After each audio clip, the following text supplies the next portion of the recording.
Hello everyone, myself Chandra Chaudhary and welcome back to my channel CS Pathshala. आज हम शुरू करने जा रहे हैं क्लास 12th बायोलॉजी का chapter number 5 principles of inheritance and variation के मोस्ट इम्पॉर्टेंट MCQs जो आपके टर्म 1 एग्जामिनेशन के पॉइंट ऑफ व्यू से बहुत इम्पॉर्टेंट एंड हेल्पफुल होने वाले हैं।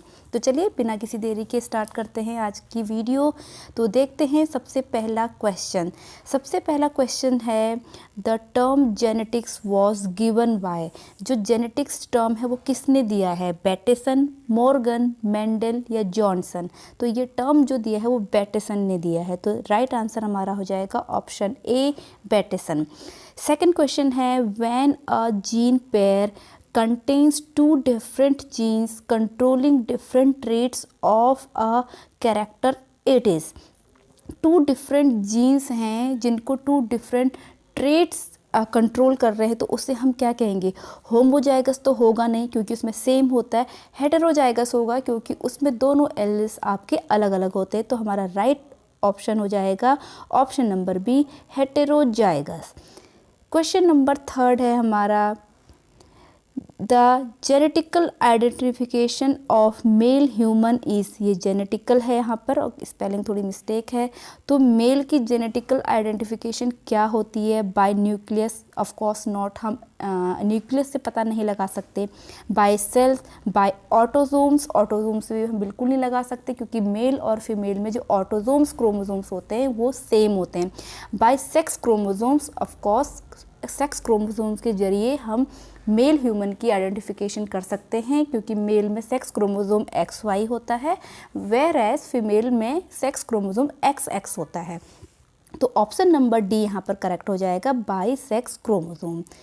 क्वेश्चन नंबर 4 है law of Mendel which is not universally applicable is. कौन सा लॉ है जो मेंडल ने 3 लॉ बताए थे जो यूनिवर्सली एप्लीकेबल नहीं है?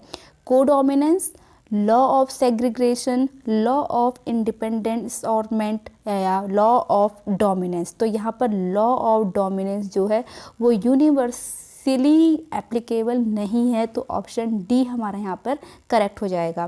क्वेश्चन नंबर 5 है what would be the genotype of a plant that was homozygous for the dominant trait of axial flowers। तो कौन सा ऑप्शन यहाँ पर सही होगा?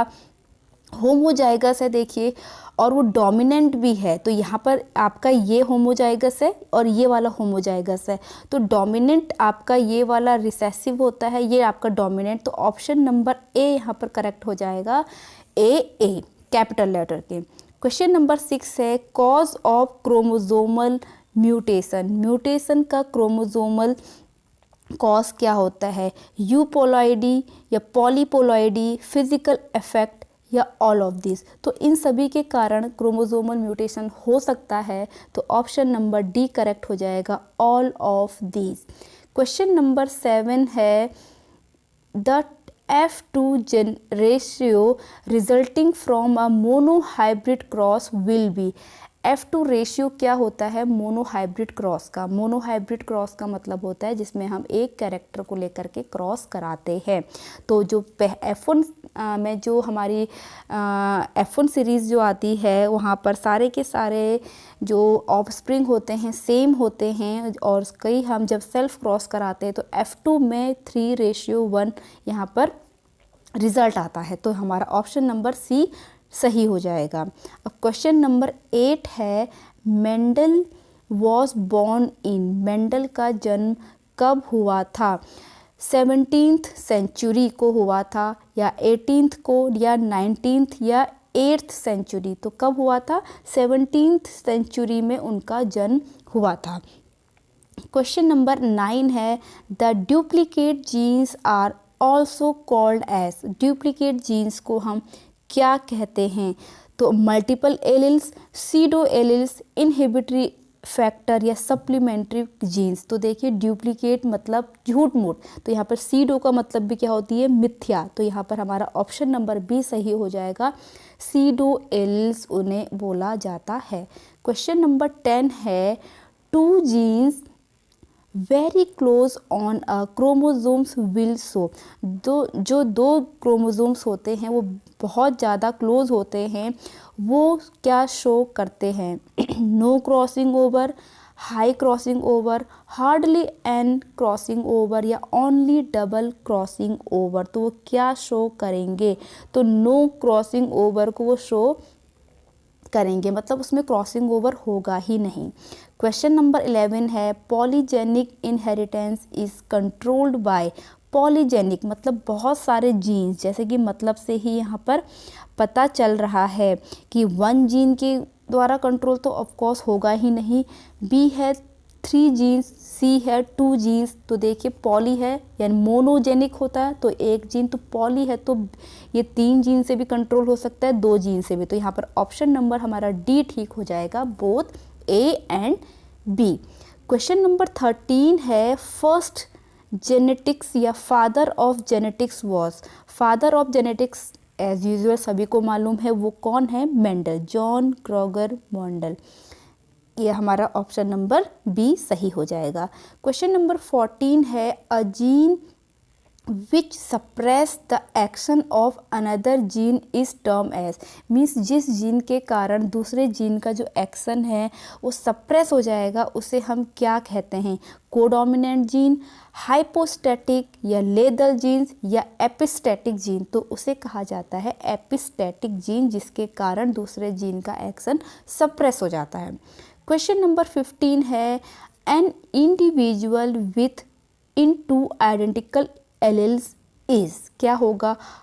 ऑप्शन नंबर ए है hybrid, option number B dominant, option number C homozygous, option number D heterozygous. तो यहाँ पर हमारा ऑप्शन सी करेक्ट हो जाएगा, होमोजाइगस।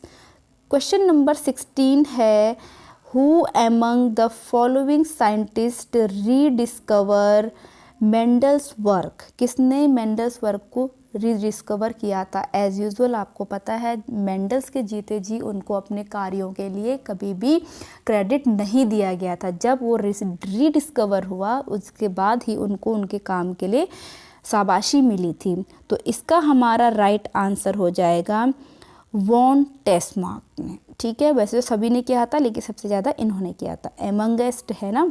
इसके बाद क्वेश्चन नंबर 17 है law can be applicable only when. कोई भी नियम कब एप्लीकेबल होता है? Characters are linked, parents are pure breed, F1 generation is monohybrid cross, so 2 type of individuals या 1 pair of contrasting characters depends on another pair.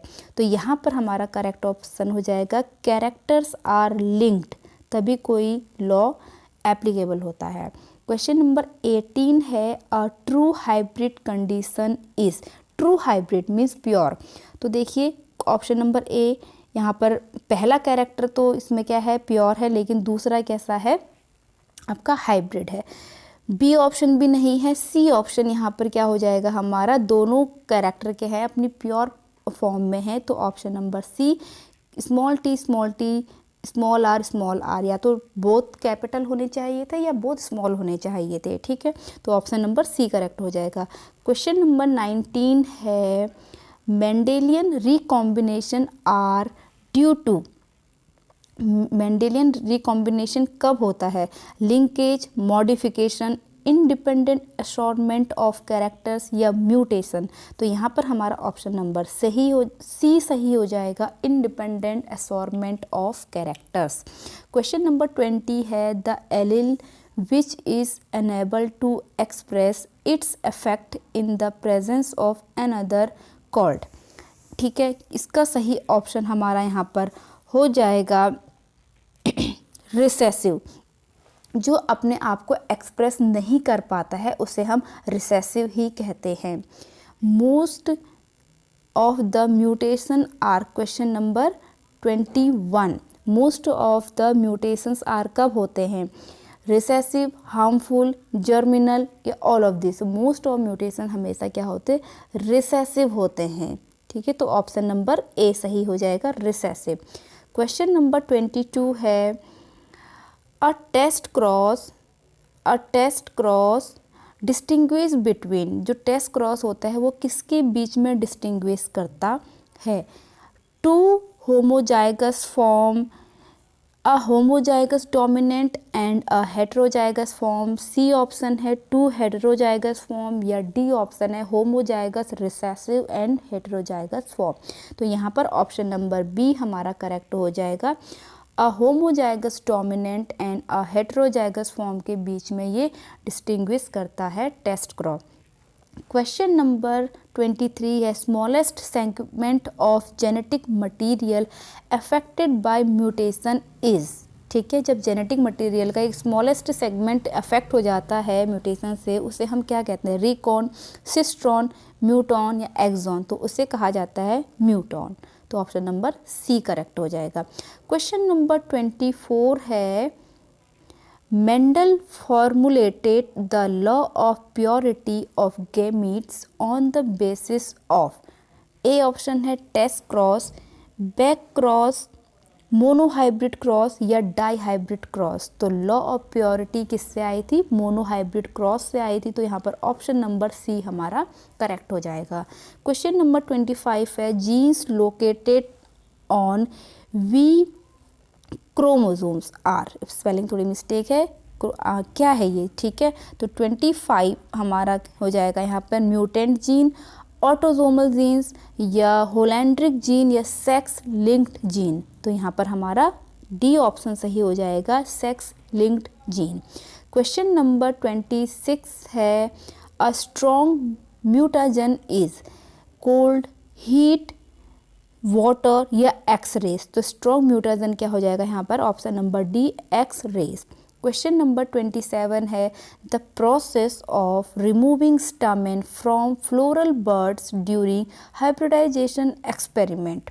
ठीक है, तो फ्लोरल बर्ड्स में से स्टामेन को अलग करने की जो एक्सपेरिमेंट है उसे हम क्या कहते हैं? उस प्रोसेस को कैपिंग, सेल्फिंग, इमस्कुलेशन या फिर क्रॉसिंग। तो उसे कहा जाता है इमस्कुलेशन। तो ऑप्शन नंबर डी यहाँ पर करेक्ट आंसर हो जाएगा। क्वेश्चन नंबर 28 है a point mutation is, point mutation क्या है आपका?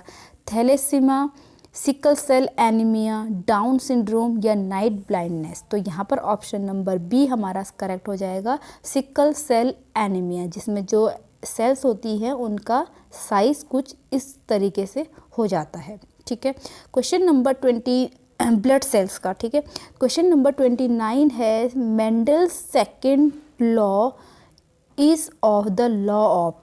तो जो सेकेंड लॉ है वो क्या है? लॉ ऑफ सेग्रीगेशन बिल्कुल नहीं है। डोमिनेंस या पॉलीजेनिक इनहेरिटेंस या इंडिपेंडेंट असॉर्टमेंट। तो क्या है वो लॉ आपका? Independent assortment, option number D. Question number 30 है the hybrids containing alleles of contrasting traits are called. तो देखो, जिसमें कॉन्ट्रास्टिंग ट्रेट्स होते हैं उसे हम क्या कहते हैं? हाइब्रिड्स, रिकॉम्बिनेंट, होमोजाइगस या फिर हेटेरोजाइगस। तो उसे कहा जाता है हेटेरोजाइगस। ऑप्शन नंबर डी यहाँ पर करेक्ट ऑप्शन हो जाएगा। तो ये तो थे मोस्ट इम्पॉर्टेंट 30 क्वेश्चन जो आपके एग्ज़ाम के पॉइंट ऑफ व्यू से बहुत बहुत इंपॉर्टेंट है। आई होप आज का वीडियो लेक्चर आप लोगों के लिए काफ़ी हेल्पफुल रहा हो, आप लोगों के लिए एग्ज़ाम की पॉइंट ऑफ व्यू से हेल्पफुल रहा हो। अगर वीडियो अच्छा लगा हो तो please hit the like, leave the comment, subscribe to my channel and press the bell icon. मैं मिलूंगी अपनी नई वीडियो के साथ जिसमें और भी लेकर आऊँगी इसी चैप्टर से क्वेश्चन आंसर। तब तक के लिए stay tune, stay connected, stay healthy, bye bye.